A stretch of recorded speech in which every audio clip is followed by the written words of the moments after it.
Hello दोस्तों, हम LP सरकारी जॉब चैनल पर आपका स्वागत और अभिनंदन करता हूं। आप स्वस्थ होंगे, मस्त होंगे। चलिए इस सेशन की शुरुआत करते हैं। आपकी स्क्रीन पे पहला प्रश्न आ गया है। निम्नलिखित में से कौन सा प्राचीन स्तूप है? आपको इसका जवाब देना है। निम्नलिखित में से कौन सा प्राचीन स्तूप है? ये सांची का स्तूप है, या भरहुत का स्तूप है, या पिपराहवा का स्तूप है, या अमरावती का स्तूप है? आप प्रश्न को ध्यानपूर्वक पढ़िए। निम्नलिखित में से कौन सा एक प्राचीन स्तूप है, और आप जवाब देने की कोशिश कीजिए। पहला क्वेश्चन आपकी स्क्रीन पे। चलिए इसका उत्तर हम बताते हैं। इन चारों में सबसे प्राचीन स्तूप पिपराहवा का स्तूप है। ऑप्शन सी सही होगा। चलिए अगले प्रश्न पे आ जाइए। अगला प्रश्न आपकी स्क्रीन पे आ रहा है। प्रश्न नंबर 2। साहित्यकृत सिद्ध पदकारम का नायक कौन था?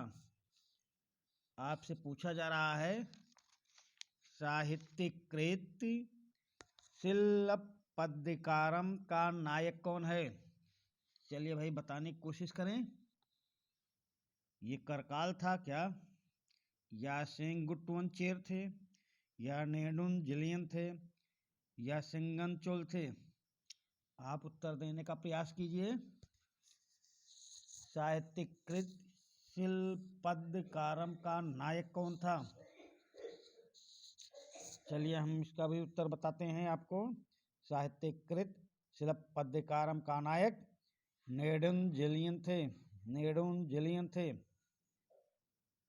चलिए अगले प्रश्न पे आते हैं। कनिष्क द्वारा आयोजित बौद्धों की चतुर्थ महासभा ने बौद्ध दर्शन पर एक विश्वकोश तैयार किया था। इस विश्वकोश का क्या नाम है? प्रश्न देखिए भाई। कनिष्क द्वारा आयोजित बौद्धों की चतुर्थ महासभा ने बौद्ध दर्शन पर एक विश्वकोश तैयार किया था। इस विश्वकोश का नाम क्या है? आप कोशिश करें बताने के लिए।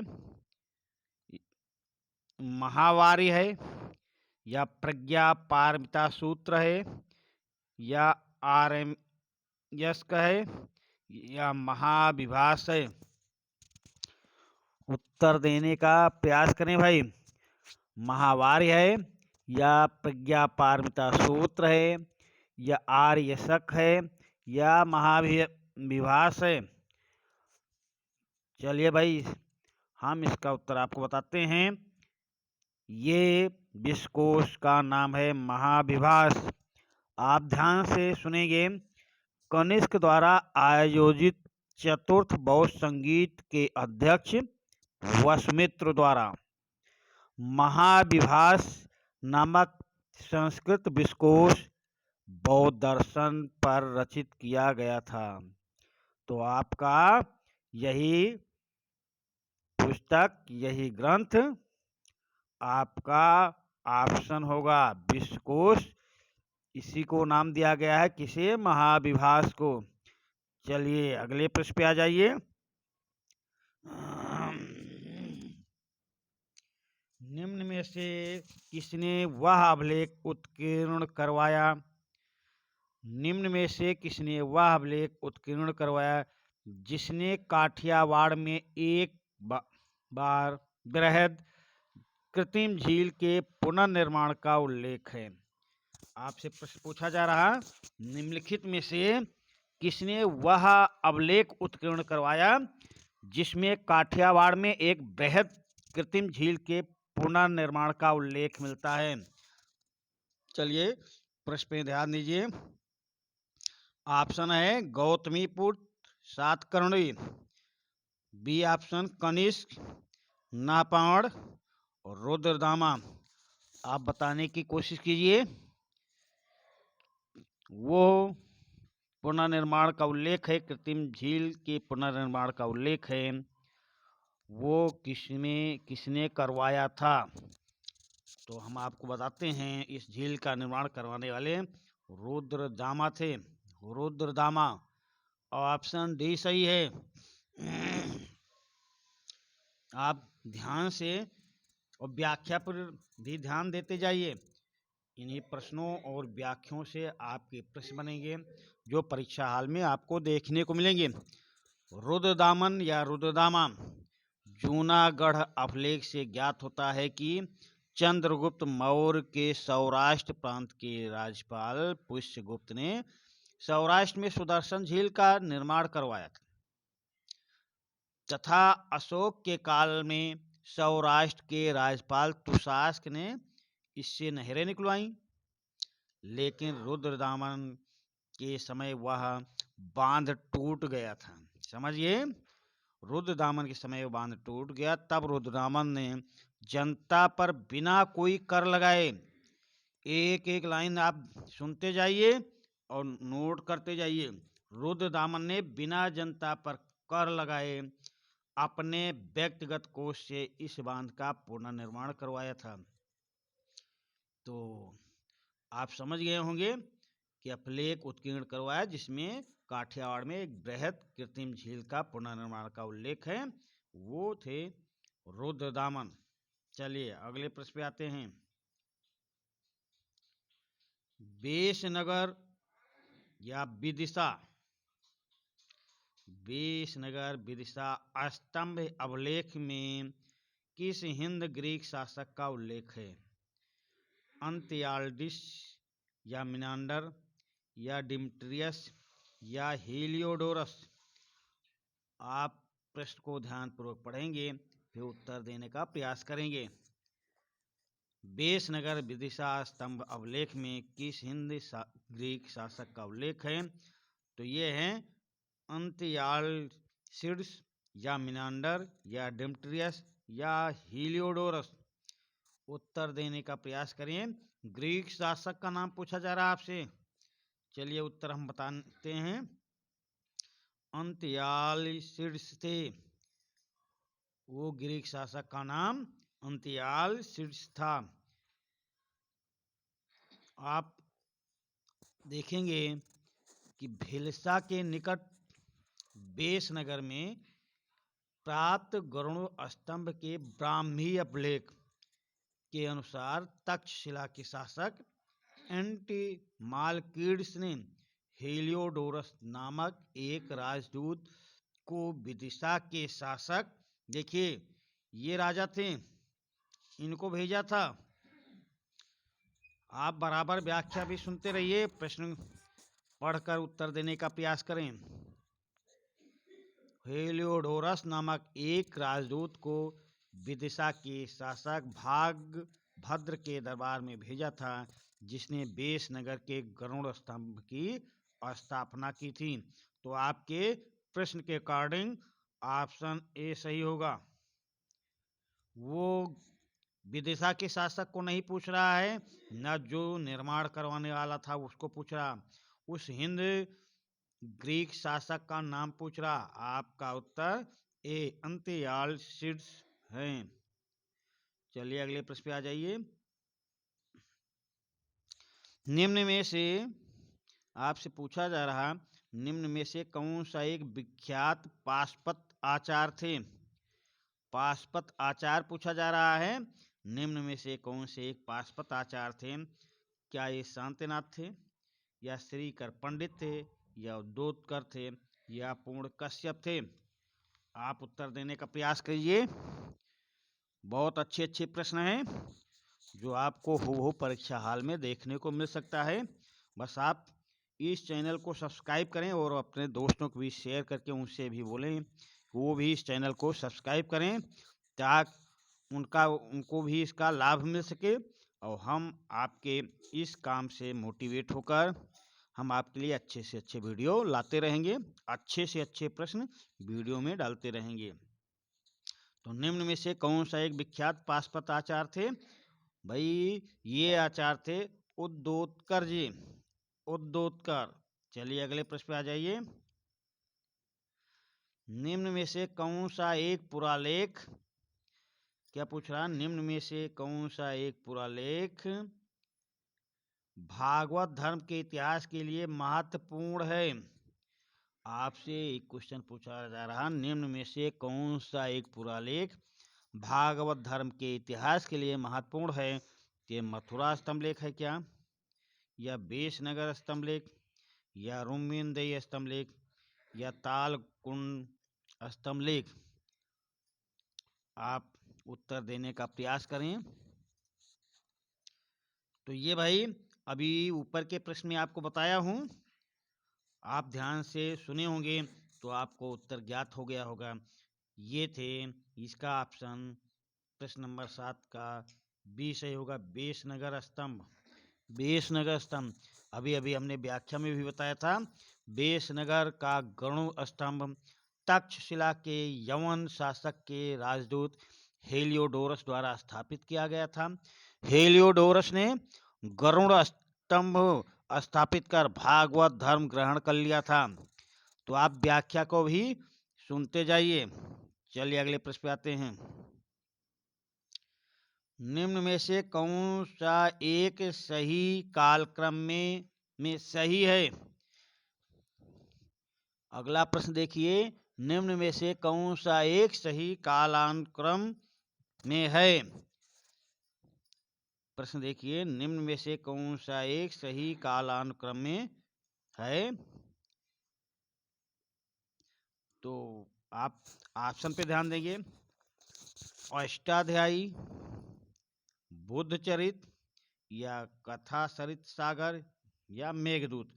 आपको सही कालक्रम में बताना है कौन सा है। ऑप्शन बी अष्टाध्यायी, बुद्धचरित, मेघदूत, कथा सरित सागर। ऑप्शन सी में बुद्धचरित, अष्टाध्यायी, मेघदूत, कथा सरित सागर। ऑप्शन डी देखिए, बुद्धचरित, अष्टाध्यायी, कथा सरित सागर, मेघदूत। तो आपको बताना है कि सही कालक्रम में कौन सा है।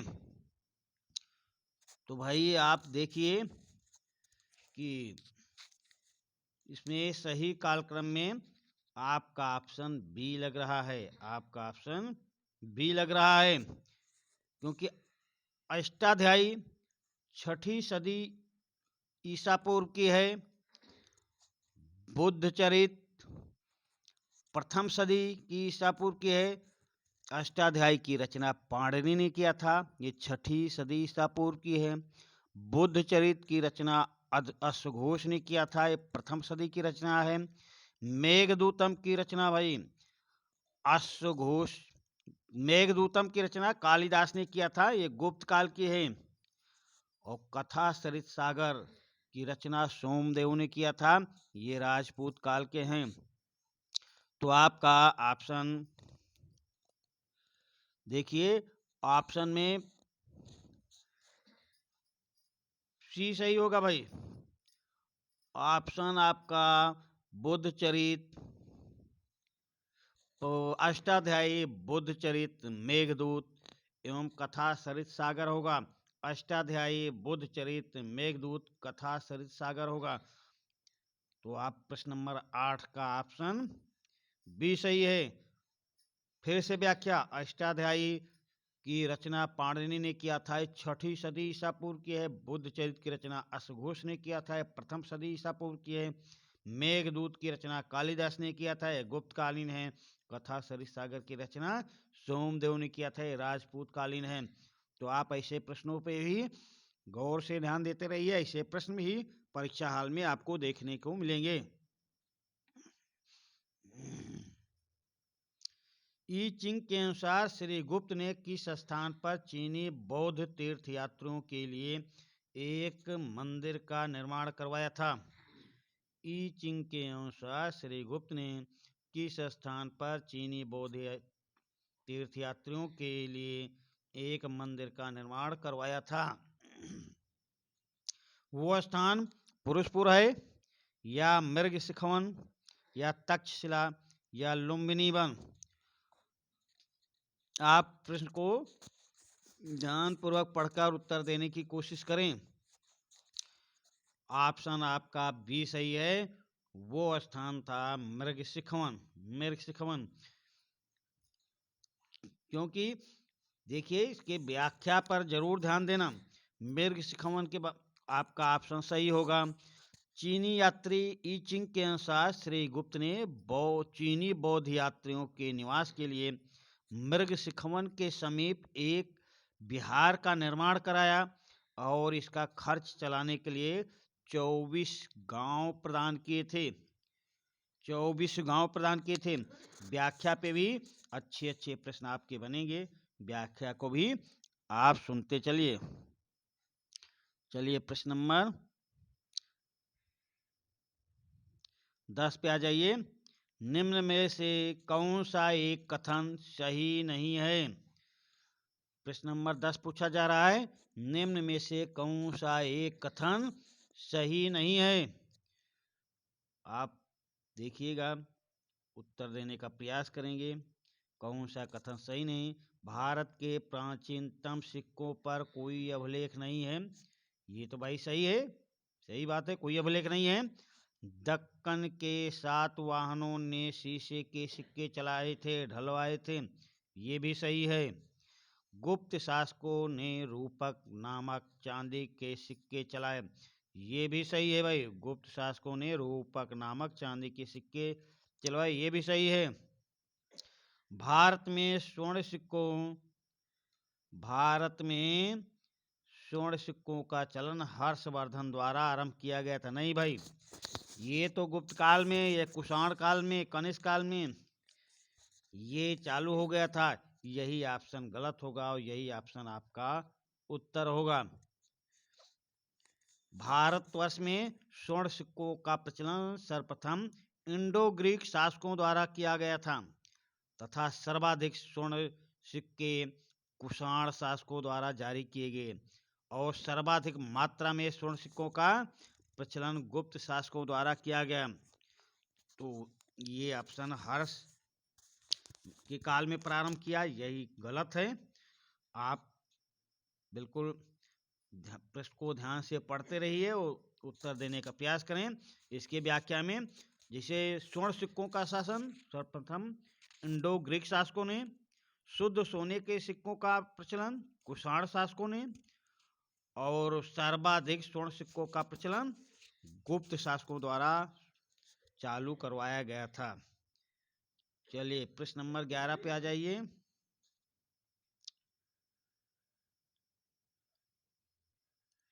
निम्न में से किस एक में चाणक्य की उस योजना का विवरण है जिसके अनुसार उसने अंतिम नंद शासकों के एक मंत्री के षड्यंत्र को विफल कर चंद्रगुप्त मौर्य को राज सिंहासन पर आसीन करवाया था?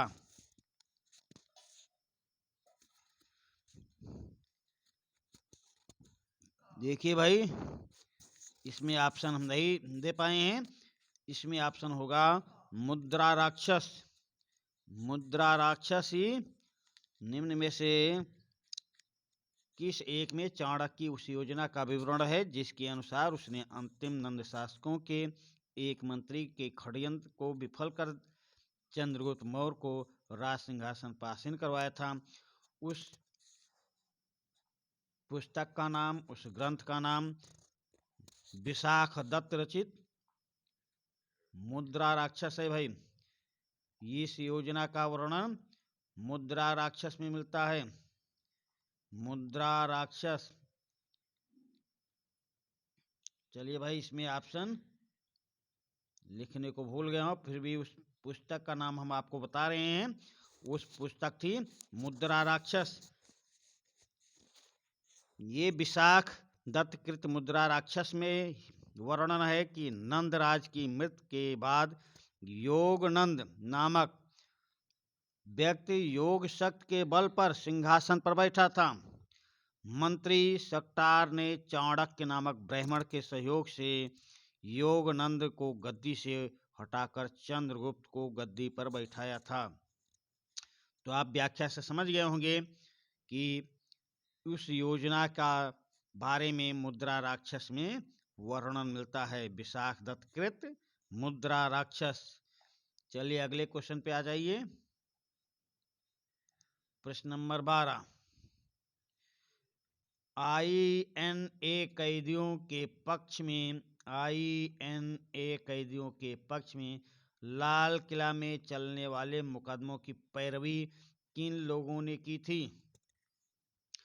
आपको कोड के माध्यम से इसका उत्तर देना है। INA कैदियों के पक्ष में लाल किला में चलने वाले मुकदमे की पैरवी किन लोगों ने किया था? ये मुकदमा में किन किन वकीलों का हाथ था, किन किन वकीलों ने ये मुकदमा अपने हाथ में लिया और मुकदमा लड़ा कैदियों के पक्ष में? तो चलिए देखिए, अरुणा असफली थे, भोलाभाई देसाई थे, जवाहरलाल नेहरू थे या तेज बहादुर सप्रू थे? आपको कोड की सहायता से इसका उत्तर देना है। आप कोड को देखिए, उसके बाद में इसका उत्तर देने का प्रयास करें। 1 व 2 अरुणा असफली या भोलाभाई देसाई थे, या ऑप्शन बी देखिए 2, 3, 4 में भोलाभाई देसाई, जवाहरलाल नेहरू व तेज बहादुर सप्रू थे क्या? या 1, 3, 4 अरुणा असफली, जवाहरलाल नेहरू, तेज बहादुर सप्रू थे क्या? या ऑप्शन डी 1, 2, 3, 4? तो हम आपको इसका उत्तर बताते हैं।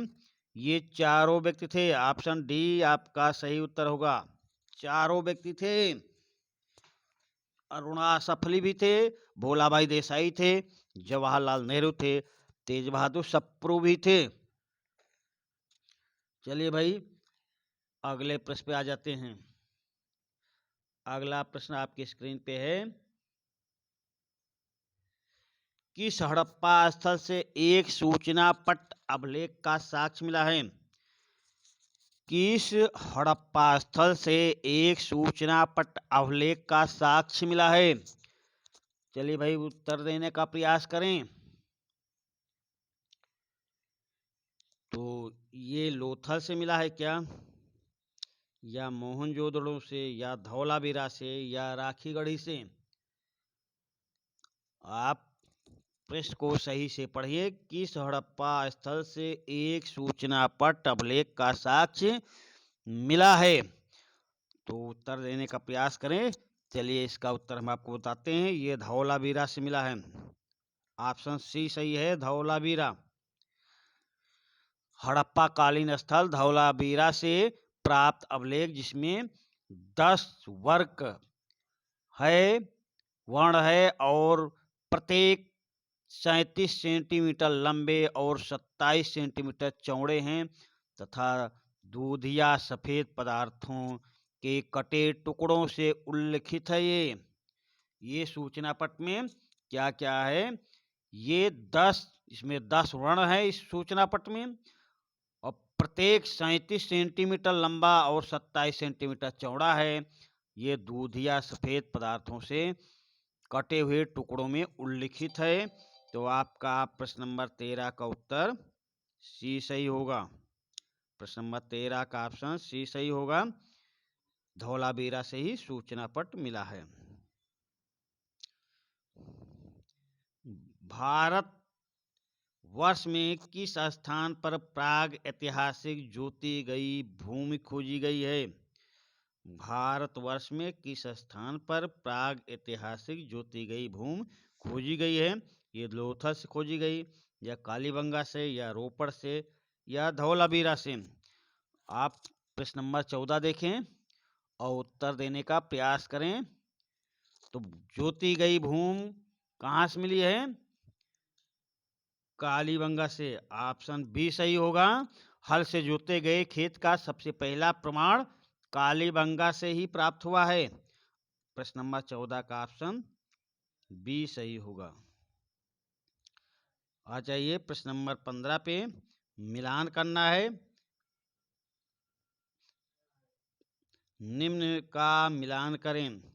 ये प्राचीन प्राप्तियां हैं, ये प्राप्त स्थल हैं। कांसे की नर्तकी कहाँ से मिली है? इधर आप देखेंगे प्राप्तियां हैं, तो कांसे की नर्तकी कहाँ से मिली है? आप पहले ये देखेंगे।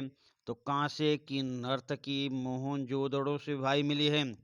फारस की खाड़ी की मुद्रा लोथल से मिली है।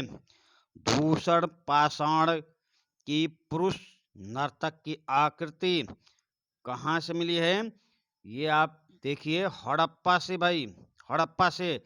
अग्निवेदिकाओं की श्रृंखला कहाँ से मिली है? कालीबंगा से। आप कोड की सहायता से आपको उत्तर देना है। चलिए हम कोड स्क्रीन पे लाने की कोशिश कर रहे हैं। कांसे की नर्तकी मोहनजोदड़ो ए का तीन गा और घा में है। फारस की खाड़ी की मुद्रा लोथल से 2 में। चलिए आपका वो ऑप्शन मिल गया है, ऑप्शन घा सही होगा, क्योंकि कांसे की नर्तकी मोहनजोदड़ो से है। बी में फारस की मुद्रा लोथल से मिली है। आपका यही ऑप्शन सही होगा, ऑप्शन नंबर घा। चलिए अगले प्रश्न पे आ जाते हैं। किस सिंध घाटी स्थल से समाधान हेतु काष्ठ शव पेटिका का साक्ष्य मिला है?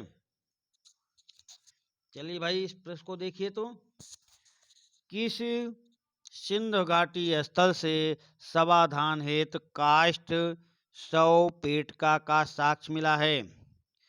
वो स्थान हड़प्पा है, या मोहनजोदड़ो, या लोथल, या कालीबंगा? प्रश्न नंबर 16 का उत्तर देने की कोशिश करें। प्रश्न नंबर 16, तो ये काष्ठ शव पेटिका का साक्ष्य कहाँ से मिला है? हड़प्पा से भाई मिला है, हड़प्पा से। ऑप्शन ए सही होगा, क्योंकि आप देखेंगे कि सिंध घाटी स्थल हड़प्पा से ही लकड़ी के ताबूत में समाधान प्राप्त हुआ है, जो संभवतः किसी विदेशी का समाधान रहा होगा। इस ताबूत को देवदार की लकड़ी से निर्मित किया गया है। आप व्याख्या को ध्यानपूर्वक सुनते जाइएगा, व्याख्या से भी आपके प्रश्न बनकर आप परीक्षा हाल में आपके सामने आ सकते हैं। तो प्रश्न नंबर 16 का ऑप्शन ए सही होगा। चलिए अगले प्रश्न पे आ जाइए। निम्न में से किस मूल पाठ में भारतीय गणितीय लेखन से संबंधित प्राचीन साक्ष्य निहित हैं? निम्न में से किस मूल पाठ में भारतीय गणितीय लेखन से संबंधित प्राचीनतम साक्ष्य निहित हैं? आपको इसका उत्तर देना है। वो कौन सा मूल पाठ है, किसमें है ये? तो हम आपको इसका उत्तर बताते हैं। ये शूल सूत्र में है। शूल सूत्र आपका ऑप्शन सही होगा। वैदिक गणित की जानकारी हमें शूल सूत्र से ही प्राप्त होती है, जो कि कल्प सूत्रों का अंश है और वैदिक अनुष्ठान में प्रयुक्त यज्ञ वेदी के निर्माण से संबंधित है। ये शूल सूत्र में ही मिलता है। चलिए अगले प्रश्न पे आ जाइए। अगला प्रश्न नंबर 18, निम्न में से कौन सा एक सही सुमेलित है? प्रश्न नंबर 18 पे देखेंगे, निम्न में से कौन सा एक सही सुमेलित है? देखिए इधर राजा का नाम है और उधर उनकी पदवी दी गई है। ये कौन से हैं, क्या थे, ये आपको बताना है। तो आपसे पूछ रहा कौन सा सही सुमेलित है, आपको इसका उत्तर देना है। तो चंद्र प्रदोत महासेन, वत्स के राजा, नहीं भाई ये सुमेलित नहीं है। दर्शक अजात शत्रु का उत्तराधिकारी, यही ऑप्शन आपका सुमेलित है। दर्शक कौन था? अजात शत्रु का उत्तराधिकारी था। अजात शत्रु के बारे में आजीविकों के अनुयायी थे। हाँ आजीविकों के अनुयायी थे। आपको सुमेलित पूछा जा रहा था, ये दर्शक थे अजातशत्रु के उत्तराधिकारी। ये भाई गलत है ऑप्शन, ये आपका ऑप्शन गलत है। तो आप देखेंगे कि दर्शक अजातशत्रु के उत्तराधिकारी थे। बिंबिसार के महत्वाकांक्षी पुत्र अजातशत्रु के बाद उदयभद्र, अनिरुद्ध, मुंड तथा दर्शक मगध की गद्दी पर बैठे थे, जिसमें दर्शक को अजातशत्रु का उत्तराधिकारी माना गया है। तो ऑप्शन बी आपका सही उत्तर होगा। चलिए अगले प्रश्न पे आ जाइए। प्रश्न नंबर 19, निम्न में से कौन सा युग्म सही नहीं है। चलिए भाई, वैसा ही क्वेश्चन आ रहा, देखिए आपकी स्क्रीन पे। अच्छा से अच्छा क्वेश्चन लाने का प्रयास किया हूँ। बस आप इस चैनल को सब्सक्राइब करें और अपने दोस्तों के पास शेयर करके उनसे भी कोशिश करें कि वो भी इस चैनल को सब्सक्राइब करें, जिससे हम मोटिवेट होकर आपके लिए ऐसे ही अच्छे से अच्छे सेशन डालते रहें, अच्छे से अच्छे वीडियो लाते रहें और उसमें अच्छे से अच्छे क्वेश्चनों का समावेश करें, जो कि आपको परीक्षा हाल में हूबहू देखने को मिलेगा। साथ में आप व्याख्या पे भी जोर देते जाइए, आप व्याख्या को भी पढ़ने में लापरवाही नहीं करेंगे। चलिए, प्रश्न नंबर 19 में निम्न में से कौन सा एक युग्म सही नहीं है। तो ये आपको बताना है कौन सा युग्म सही नहीं है। तो सही नहीं पूछा, श्रावस्ती कौशल की राजधानी थी, सही है। राजगृह मगध की राजधानी थी, ये भी सही है। वैशाली वैशाली वज्र संघ की राजधानी थी, चेद की राजधानी नहीं। वैशाली वज्र संघ की राजधानी थी, चेद की नहीं थी। उज्जैन अवंतिका की राजधानी थी, अवंतिका की राजधानी। तो आपका ऑप्शन सी सही होगा, यही सुमेलित नहीं है, क्योंकि वैशाली वज्र संघ की राजधानी थी, चेद की राजधानी नहीं थी। चलिए अगले प्रश्न पे आते हैं। प्रश्न नंबर 20, आलार कालाम कौन थे। आलार कालाम कौन थे। आपको प्रश्न नंबर 20 का उत्तर देना है। आलार कलाम कौन थे। चलिए भाई, आप उत्तर देने का प्रयास करें। आलार कलाम कौन थे।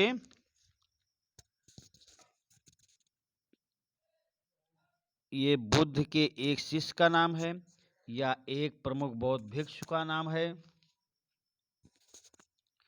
या बुद्ध के गुरुजी थे, या एक शासक जिन्होंने बौद्ध धर्म के लिए राजपाट त्याग दिया था। आप उत्तर देने का प्रयास करेंगे। उत्तर दीजिए भाई आप।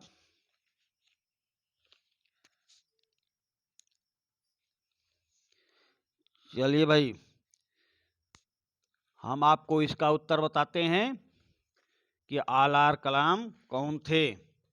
तो आलार कलाम बुद्ध जी के गुरु जी थे। भाई ऑप्शन सी सही होगा, बुद्ध जी के गुरु जी थे। इस सेशन का लास्ट क्वेश्चन, और इसी प्रश्न के साथ हम आपसे विदा लेते हैं। आपको अगर कहीं कोई भी दिक्कत हो, कोई प्रश्न की जानकारी लेना हो, तो आप कमेंट के माध्यम से हमसे पूछ सकते हैं। हम अगले वीडियो में कमेंट पढ़कर उसका उत्तर देने की कोशिश करेंगे। आपकी हर जिज्ञासा को शांत करने का प्रयास करेंगे। बस आप वीडियो को, आप इस सेशन को, आप इस चैनल को शेयर करते रहिए, लाइक करते रहिए और कमेंट के माध्यम से हमें अवगत कराते रहिए। धन्यवाद।